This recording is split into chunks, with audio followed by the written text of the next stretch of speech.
गंभीर गुन्ह्यात अटक असलेल्या आरोपींना बोगस जामीनदार न्यायालयात नेऊन वकिलांकडून जामीन मिळवून देण्याच्या टोळीचा पुणे पोलिसांनी पर्दाफाश केलाय।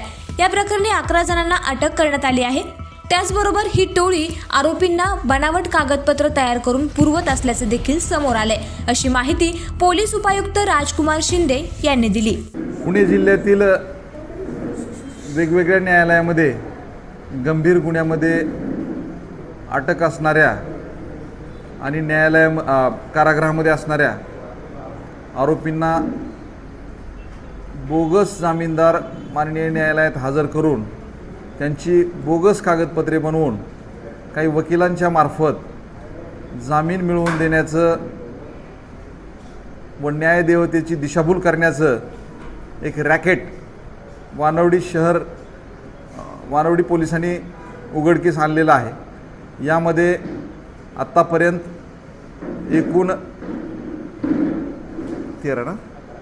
11 लोकांना अटक करण्यात आलेली आहे, ज्यामध्ये मुंबई, ठाणे, पुणे ग्रामीण परिसरातून बोगस जामीनदार तयार करण्यात आले होते।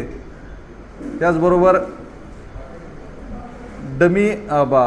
बनावट आधार कार्ड, रेशन कार्ड, 7/12 उतारे, पुरवठा अधिकाऱ्यांचे शिक्के तयार करणारी टोळी यांनाही अटक करण्यात आलेली आहे। आणि अशा या बोगस जामीनदारांना न्यायालयापुढे हजर करणाऱ्या 2 वकिलांना अटक करण्यात आलेली असून पुढील तपास चालू आहे। यामध्ये सन्माननीय न्यायालयानं श्युअरिटी मंजूर केल्यानंतर बनावट जामीनदारांना 1,500 ते 2,000 रुपये जाण्या येण्याच्या प्रवास आणि राहण्याच्या खर्चासह मिळायचे आणि बनावट कागदपत्र तयार करणाऱ्या टोळीला प्रत्येक जामिनामागं 3,000 ते 4,000 रुपये मिळायचे आणि उर्वरित रक्कम